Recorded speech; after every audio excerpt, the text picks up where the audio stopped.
S Z stroke and circle. इस chapter में हम सीखेंगे कि एस जेड सर्कल और स्ट्रोक का कहाँ यूज करते हैं। दोनों चीज हमने पढ़ ली, सर्कल भी पढ़ लिया और स्ट्रोक भी पढ़ लिया, ठीक है। तो अब एस सर्कल का कहाँ यूज करेंगे और स्ट्रोक का कहाँ यूज करेंगे, ठीक है। तो सबसे पहले हम देखते हैं सर्कल का, ठीक है। तो पहला रूल ये है कि अगर किसी भी वर्ड के स्टार्टिंग में एस आ रहा है, एस से वर्ड स्टार्ट हो रहा है, तो हम सर्कल का यूज करेंगे। या कोई वर्ड एस से खत्म हो रहा है, ठीक है, तो भी हम सर्कल का ही यूज करेंगे। जैसे कि हमें लिखना है सीन, तो एस एम, तो यहाँ एस से हमारा वर्ड स्टार्ट हुआ, तो भी हम जो है एस सर्कल का यूज करेंगे, ठीक है। या फिर जैसे हमें लिखना है लास्ट में अगर कोई आता है,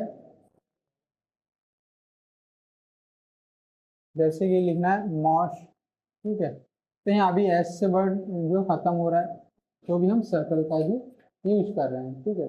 तो ये तो हो गया सर्कल का। बाकी मिडिल में आता है तो हम सर्कल का यूज कर सकते हैं किसी वर्ड के।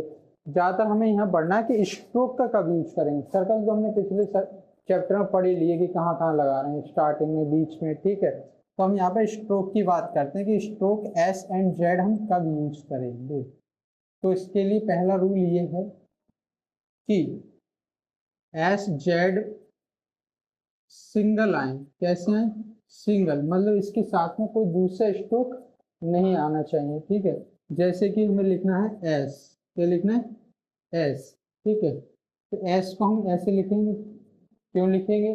क्योंकि हमें वॉवेल लगाना है, तो हमें स्ट्रोक का यूज करना ही पड़ेगा, ठीक है। सर्कल का यूज हम कर नहीं सकते कि हम सर्कल बना रहे हैं उस पर वॉवेल लगा रहे हैं। ऐसा कर सकते हैं? नहीं कर सकते हैं ना। तभी हमें यहाँ पे पूरा बनाना पड़ेगा, मजबूरी है, ठीक है। आगे बनाएंगे से, तो इसमें भी हमें एस पूरा बनाना है और एस के बाद सर्कल बनाना है, ठीक है। तो ये एस हो गया। ऐसे ही जेड के साथ में होता है। जैसे लिखना है ऊज, क्या लिखना है? ऊज। यह वोवेल पहले आ रहा है तो जेड पूरा बनाएंगे, ऊज हो जाएगा, ठीक है। जू, चिड़ियाघर वाला, ठीक है, जू। यहाँ पे एक चिड़ियाघर बैठा हुआ है, थोड़ी देर में बताते हैं हम आपको। जू हो गया। आगे चलते हैं सेकंड रूल की तरफ। सेकंड रूल देखो, जब स्टार्टिंग में वॉवेल आ जाए, क्या आ जाए? वॉवेल, उसके बाद में एस या जेड आ जाए। एस जेड हमारा कहाँ आना चाहिए? वर्ड के इनिशियल, बिल्कुल स्टार्टिंग में आना चाहिए, ठीक है। जैसे कि लिखना है हमें एस, क्या लिखना है? एस, एस बनाएंगे, पी बनाएंगे। यहाँ एस के पहले क्या आ रहा है? वॉवेल, इसीलिए हमने पूरा बनाया। अगर एस के पहले वॉवेल नहीं आता, एस से ही स्टार्ट होता वर्ड, तो सर्कल का यूज करते। किसका? सर्कल का यूज करते, ठीक है। ऐसे ही लिखना है आस्क, तो एस बनाएंगे, के बनाएंगे, आस्क हो जाएगा, ठीक है। ऐसे ही लिखना है सेक, यहाँ एस से स्टार्ट हुआ है तो हम सर्कल का यूज करेंगे। तो यहाँ समझ में आ गया ना कि स्ट्रोक का कैसे यूज करना, सर्कल का कब यूज करना है। जब भी एस के पहले वॉवेल आए तो एस स्ट्रोक का ही यूज करेंगे। ऐसे सेम हो जाएगा फाइनल के लिए, ठीक है। लास्ट में अगर पहले एस और जेड आ रहा है, एस और जेड आ रहा है, उसके बाद में वॉवेल आ रहा है, ठीक है, और एस जेड हमारा कहाँ पर है? फाइनल में है, वर्ड के एकदम लास्ट में है, ठीक है। तो भी हम एस स्ट्रोक का और जेड स्ट्रोक का यूज करेंगे, ठीक है। जैसे कि वर्ड हमारे हो जाएंगे इसमें रेसी, कौन सा हो जाएगा? रेसी। इसमें देखो एस के बाद क्या आ रहा है? वॉवेल आ रहा है, आर बनाएंगे, एस बनाएंगे, आर के बाद ए आ गया, और जो एस के बाद में ई का वोवेल आ रहा है वो हमें एस के बाद लगाना है, इसलिए हम यहाँ पर एस स्ट्रोक का यूज कर रहे हैं, ठीक है। अगर वर्ड होता रेस तो आर बनाते, एस बनाते, ठीक है। तो ये हो जाएगा रेस, ठीक।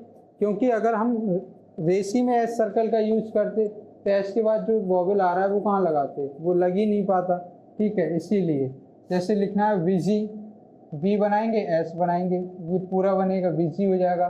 और अगर हमें लिखना है 20 तो वी बनाएंगे और एस हो जाएगा, तो ये हो जाएगा 20, ठीक है। इतनी बात समझ में आ गई। चौथा देखो, जैसे कि एक होता है हमारा शॉ वर्ड होता है, क्या होता है? शॉ। इसको हम ऐसे लिखेंगे शॉ। ये कुछ वर्ड्स के स्टार्टिंग में प्रीफिक्स के रूप में यूज हो जाता है, ठीक है। जैसे एक वर्ड है हमारा शो बेंच, शो बेंच। जब इसको एक प्रीफिक्स के रूप में यूज करेंगे तो इससे सर्कल नहीं बनाना है, इसको सेम टू सेम शो पूरा लिखना है, उसके बाद में बेंच लिखना है। ठीक है, तो शो बेंच इसको ऐसे लिखेंगे। ठीक है, ये नहीं कि सर्कल से यूज करेंगे। ठीक है, तो शो प्रीफिक्स के रूप में यहाँ पर यूज हो रहा है, इसलिए इसको हम पूरा बना देंगे। तो ये होगा कुछ रूल। अब आगे चलते हैं, आगे देखें। अगर एस जेड सर्कल आ रहा है, उसके बाद में वॉवेल आ रहा है, ठीक है, और फिर से एस जेड का सर्कल आ रहा है, ठीक है, दो आते हैं एक साथ में, तो पहले वाले एस जेड को हम हमेशा स्ट्रोक से बनाएंगे। किससे बनाएंगे? स्ट्रोक से बनाएंगे। और दूसरा वाला एस जेड है उसको हम हमेशा सर्कल से बनाएंगे। ठीक है, अब ऐसा सोचो कौन सा वर्ड होता है। ठीक है, समझो जरा। जैसे लिखना है सीज, ये लिखना है सीज, इसमें दो एस आ रहा है, एस के अलावा और कोई स्ट्रोक नहीं आ रहा है, तो पहले वाले को पूरा बनाएंगे, दूसरे वाले को सर्कल से बनाएंगे। अब ऐसे तो कर नहीं सकते, दोनों को स्ट्रोक सर्कल से ही बनाते हैं। ठीक है, जलेबी बनाते हैं तो ऐसे कर नहीं सकते ना। ठीक है, ऐसे लिखना है सॉशर, तो पहला एस पूरा बनेगा, दूसरे को सर्कल से बनाएंगे और आर बनाएंगे, तो ये हो जाएगा सॉशर। बात समझ में आ गई? तो जब दो एस सर्कल एक साथ हैं, ठीक है, तो पहले को स्ट्रोक से बनाएंगे और दूसरे वाले को सर्कल से बनाएंगे। ठीक है, अगले 6 रूल की तरफ चलते हैं। ठीक है, छठा वाला ये है कि अगर एस के बाद में क्या आ जाता है? ट्राइफोन आ जाता है। एस के बाद ट्राइफोन वोवेल आता है, ट्राइफोन। ठीक है,